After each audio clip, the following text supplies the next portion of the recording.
My pleasure meeting with you, and this, uh, very, very a great opportunity to have this conversation about, your work, filmmaking in Nigeria, and some other things surrounding and about Hmm. Nollywood and so on.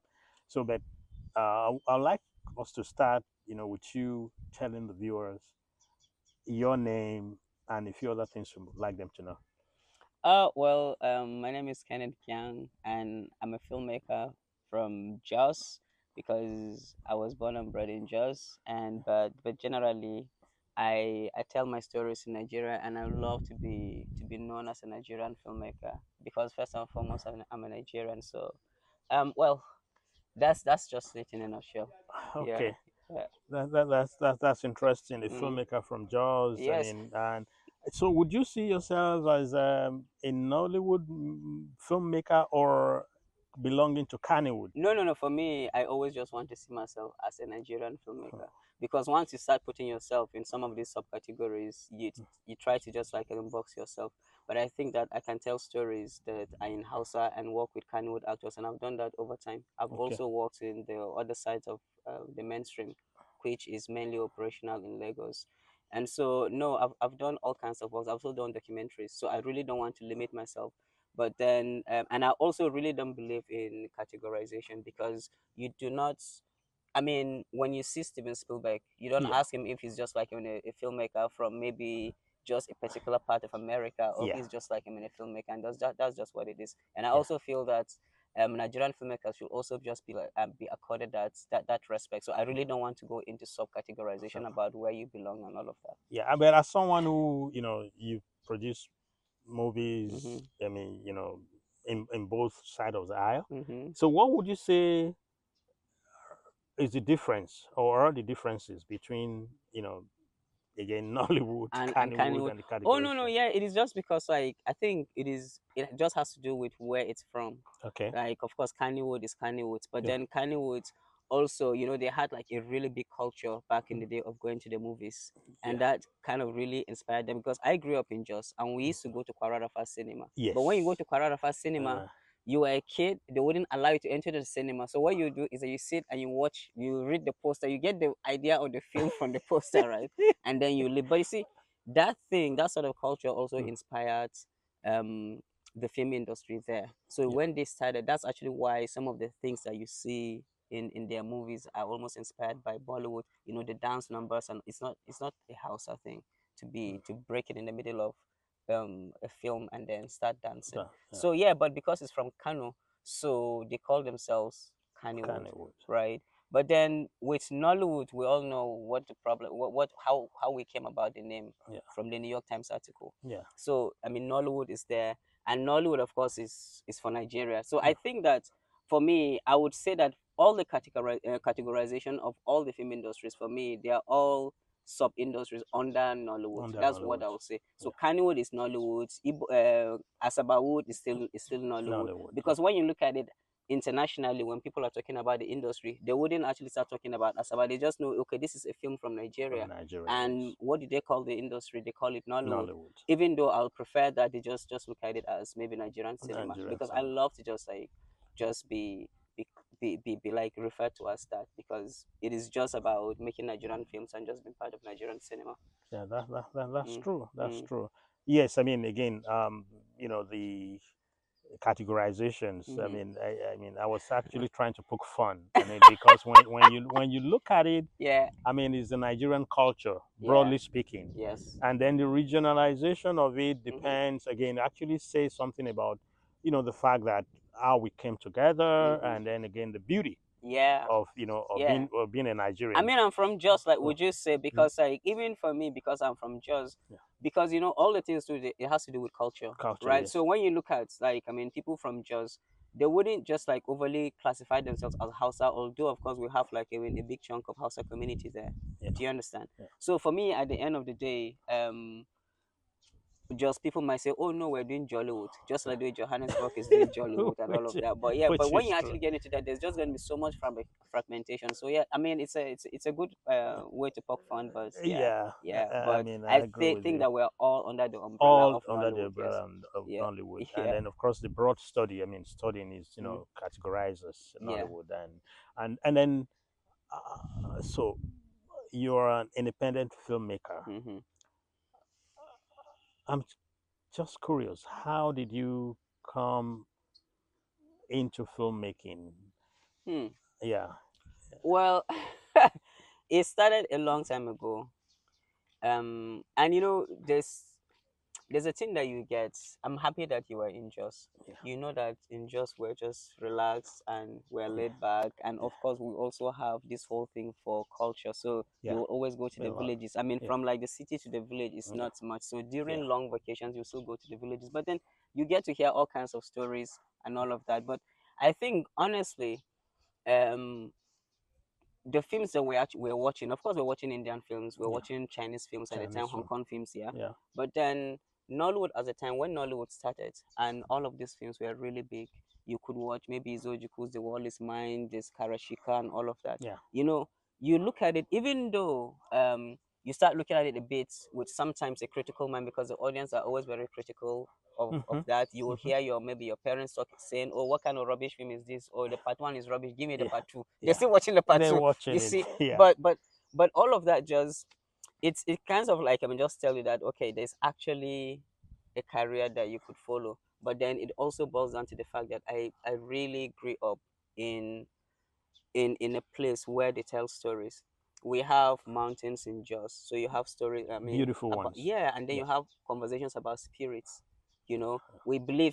During the rainy season, when you're walking in the middle of the maze, yeah, and then you believe that maybe like a spirit is going to get you, and then they have your body just like yeah. I yeah, mean, all of that because they also tell you really fascinating stories about yeah, spirits or yeah. like my mom can actually tell me stories about how when they were kids they were playing with like spirits. There are things like that.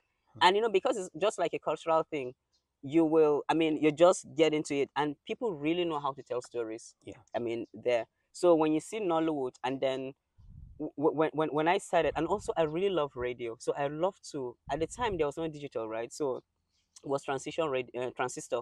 So I used to always listen to the BBC, Hmm. and because always sleep late, and you be hearing shh, shh, shh, then you're hearing all of these things. Then I loved it. I just love the idea of broadcasting. And then one day I discovered that we have a National Film Institute in Jos. Angels, Yes, yes. and that's how I went to the National Film Institute.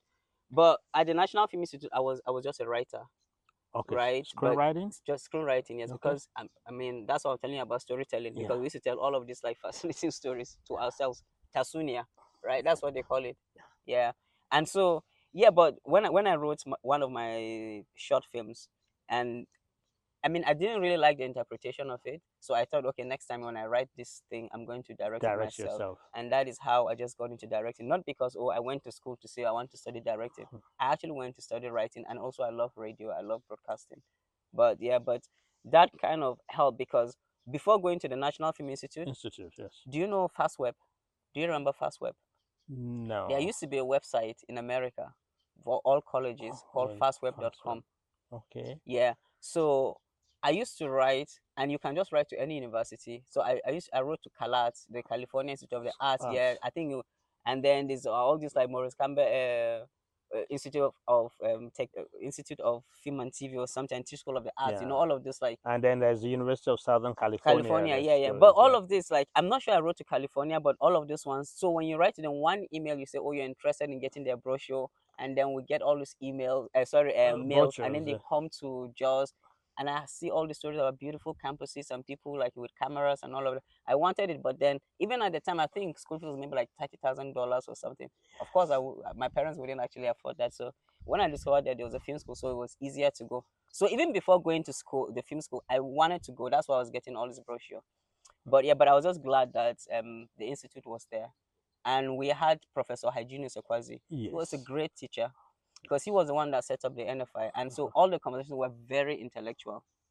Apart from the fact that they teach you the technical aspect of making films, there was also just like a deeper aspect of like your existence, your Why are culture, you and making it? exactly why you're Yeah. making it, and all of that. So that kind of like, I mean, shaped everything Hmm. about me and cinema. I mean, there's more to talk about, but I'm sure maybe your follow-up questions will just like talk about that. But because I have all of these journeys and also going for all these labs, it really helped because from film school Yeah. we could go to Ouagadougou. Um, there's a famous African filmmaker called Gaston Kabori, Okay. Yes, I know and it well. so we were selected because they usually select, I mean, a few students. Well, As they will say by the uh, NFI. just oh Yeah, really? the NFI. Yeah. They pay So, for it? no, so this is it. So Gaston Kabori, famous. I mean, all the training programs that I'm seeing right now in Nigeria, there was a time that I also was talking about the fact that we don't really, all the people who are successful in the industry are not really pushing to train younger people. Hmm. In 2008, 2005, or I can't remember when Imagine was set up, but like, I mean, 2005, 2008, he actually would get funding from Europe. He Hmm. built this really nice place in Ouagadougou, and then he brings experts from around the world to Hmm. come and teach young African, African. yeah, young Africans. And so they usually liaise with schools, and so the NFI will get maybe 5 students or 4 students. You know, they will select just a few students that they feel they have potential, and they send them there. And so now you've seen these guys in books, you heard Now, about them, because of course don't forget that we don't have access to francophone films because they were not on video. yes. Yeah, Yeah. so you need to have Which maybe is a big celluloid. challenge. Yes. Yeah, it was on celluloid, and so they will, that's how you will see those things. But when we went to Burkina Faso, in their library there were all kinds of African films that we have read about, we heard about, and also the really famous ones, people like Idrissa Ouedraogo. Sambene Osman. No, I've not met Sembene, but I Okay. I knew that we met Idrissa Ouedraogo. Hmm. We went to his, cause he has a theater as well. Oh my We God. went to his theater to watch his films, and then also he was showing other films. And then Gaston Kabori's library, the Imagine Library, has lots of films. So we Hmm. watched all of that, and we had all of these conversations. So that really also shaped my outlook about, you know, in terms of like, I mean, art house films, you Hmm. know, cultural films Films. and representation. So you see, it's very different from Nollywood. Like what Nollywood. I know with Nollywood is, you know, commercialism, Yeah. and everybody loves watching it, and it was Yeah. everywhere. Yeah. But then now you have this niche cinema Yeah. in this place that we Yeah. didn't have access to, but they were the ones that we used to read in film books. You see, I'm glad that Nollywood has made this journey, that now there are books about Nollywood and Yes. Nollywood filmmakers. Yeah. Back in the day, it was never like that. Yeah. When you take a film book and they're talking about African cinema, You're you will, talking about the yeah, francophone countries. yes, Yes. you will once in a while maybe see reference to either maybe Ede Ogboma or Dr. Ola Balogun. And Kongi's Harvest, Yeah, which was shot by Germans and so on. yeah, Yes. yeah, yeah. I mean, Konye Service, yes, shot by Germans, right? Yeah. But was it Osi Davis that directed it? I I know think C. yeah, Davis Osi Davis, directed it. Yeah. exactly. Yeah. So you see all of this, but then so that introduction really actually helped. I mean, it helped because a the truth about those films is that they're technically sound Very, very. because they're shot on celluloid, and then the sound is great. Even Yeah. though, of course, the funding comes from Europe, so the Mm. technicians come from Europe, Yeah. right? But it also helped shape my outlook about, oh, we can make good films, so we can make films with people, you know, like Nollywood films that we see and they Hmm. look like us, but then the way we approach it technically is different. So this is actually what Imagine helped. And also, when you look at it, it's an extension of what I got from the NFI by going to film school. That's what I Yeah. always advocate for. I mean, for people to go to school, Yeah. whether you go to a film school or go to Hmm. any university, it Hmm. really helps here. Anyway, It really has yeah. because I mean again the NFI Mm-hmm, is is a great institution, mm-hmm. and I mean I used to teach at the TV college Jos. Oh, nice. Yeah, so I was there for I was there until the year 2000 before I Oh, relocated we used to to the see US. that the TV college has like better resources than the NFI. We used to actually talk about it. It's because like, I mean, yeah, hands-on training, but we had cellular. So once in a while when we do our own workshops, Yeah, yeah, we shoot on cellular. Like I have shot some films on on celluloid at the celluloid. time, Yeah, yes. yeah. But then, you know, the processing takes time That's because what you're I in the want to lab. say, Exactly. and But it's then so you guys, expensive. exactly, Yeah, yeah. because we use video technology, and Yeah. then of course the TV college was prioritized. So everything, when I mean in those days, anyway, Mm-hmm. I don't know what obtains now. Yeah. So from the headquarters, Mm-hmm. equipment would be sent, and that again because it was the training ground for To NTA staff. staff, yeah. So Yeah. That's if why, yeah, yeah, a better if they want them to resources. be up to date, and Yeah. there was cooperation between a lot of countries. When Hmm. I was at the TV college, I remember at the time I was going abroad for training every year because of the cooperation with these different countries, and of course that exposed us to the latest technology, the latest techniques in doing stuff. Yeah. But you mentioned something that's kind of interests me: Mm. the documentary film, Yeah. which is one area, again, correct me if I'm wrong, Hmm. where I think Nigeria is lagging behind, True. because we have a lot of resource. I mean, a lot of stories Yeah. True. that can be told in that. So how did you fall in love Well, with the documentary? I think like, I mean, first of all, we Yeah. go back to documentary. I also blame NTA. I mean, Yeah. all the guys that were in NTA. It is because But like, remember, at the TV college, we taught our students a lot in documentary, and the yeah, late Maxwell but Elemo, very very good teacher, hmm, did a good job. excellent. But you Mm. see, the problem of documentary is that NTA made documentary to be so boring that nobody wants to touch documentary in Nigeria. That's the Okay. problem. It's Yeah. because like, Yeah. when because always also like, I mean, with the with the film corporation, when the colonial unit was like It found, was, yeah, yeah, it was just newsreel. They yeah, come in, they show you things about, yeah, typhoid, yeah, and they say, oh, this is a car, yeah. and now the car is like this. They're teaching all this, like, I mean, so, and then by extension, when that finishes, Yeah, right, I mean, when we took over, yeah, voiceover became a really big thing yeah, on TV. yeah, And really, those voices, you hear them reading the news, you hear them in the discussion programs, and then you hear them like in giving news reports, yeah, and then now you have to hear them talking about agriculture and, like, and potato and all of that. Yeah. yeah. So documentary then became almost like, it's like newsreel.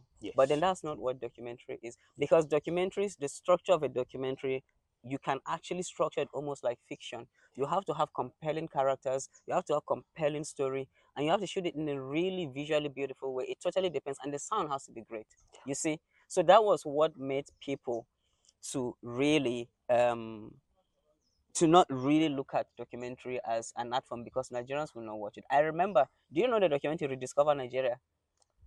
It was a long time, right? That was done. It was on TV, Yeah. and I think there was also support with, because it was the Nigerian Film Corporation, I think. But when you see it, it's just talking about how Nigeria is and it's beautiful and but everything is just like newsreel, right? Because you could go, like, you could look at this place they were in. You could look at these flowers, and there's a way that you take the close-ups of the flowers, and, like, I mean, all of that, and maybe a bird, and it's there, and it just tells you that, oh, this is beautiful. I don't need to tell you this is a bird, and the bird is on a tree with flowers, and do you understand? I Yeah. So understand. really, that's what happened. Yeah. But for me, because you have when you I started when I because I studied film, and of course, like, you go for all of this. Like, I also did a documentary course at University of Southern California, Hmm. right? But then before then, I've also attended some documentary workshops and all of that, and then understanding character and what to do and all of that. So yeah, I've been in love with documentaries, even though the people who commission documentaries are mostly NGOs. But then, Yeah. or you have to just try to get support from somewhere when you see that you have a story that, I mean, that you really, I mean, love.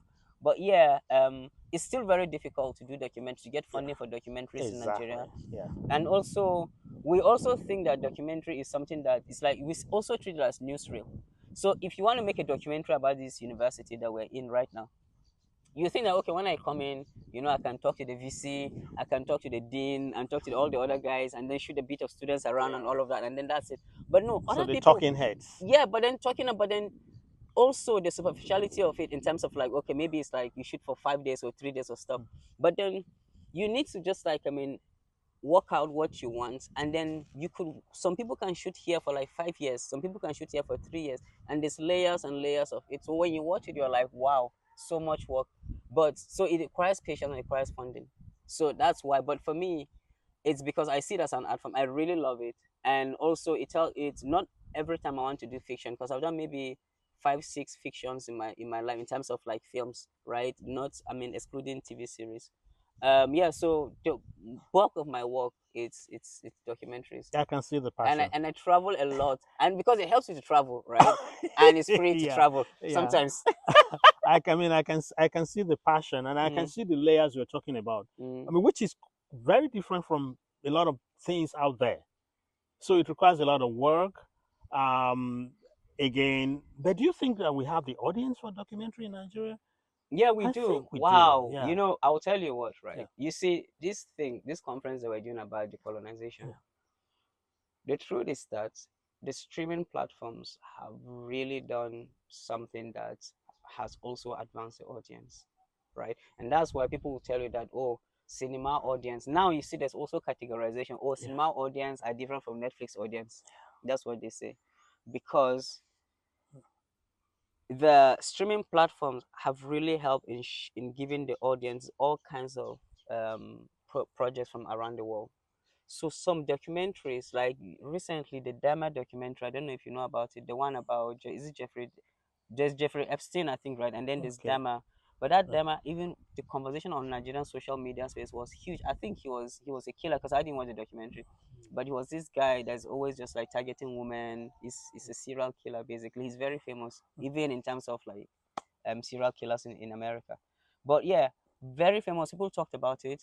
Um, Also, Bibi Shashore made this film about it's even 10 episodes about yeah. the history of Nigeria. I can't remember the title, but it's on Netflix.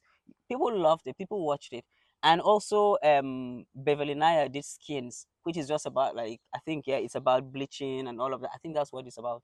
Yeah, I mean there are lots of filmmakers that are now making documentaries. Documentary. Nadine did a very successful one called Mask, and it's on Amazon, right? Mm. So people are watching. And I think Ishaya Bako recently just finished Up Nepa, which I'm looking forward to seeing because I'm not being released. So no, there's an audience for it. It was just that, as I said, like I mean, the approach and how we treat it, that is just it. But as long as it's compelling, I mean, people are going to watch it. Yeah. Mm. Mm, And I mean, again, yeah, I know that.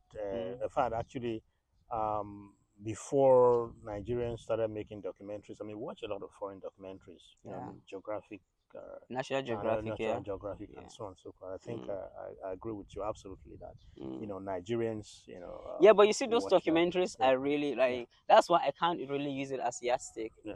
because those ones are really well made. They Do are you they understand? are They are women. well made, Yes, yeah. yeah, But I'm talking about like yeah, indigenous documentaries yeah, that people are yeah, shooting and people are watching. Yes, yeah, there's actually an audience, and it yeah. has really shown. Yeah, I mean, why I Yeah. made reference to that is that at Mm, least there is a kind of ready I mean, that if documentaries are well made, hmm. people People would will watch watch it. it. So True. there's a kind of Excellent. Yeah. a True. kind of Yes. Yes. uh, now directing Mm, because you train as as a writer hmm. and Writer director. Yeah. a writer director. Actually, because Yeah, my course was like, because it's called SPD, scripting, producing, and directing for the directing screen. on the Yeah, screen. yeah. Okay.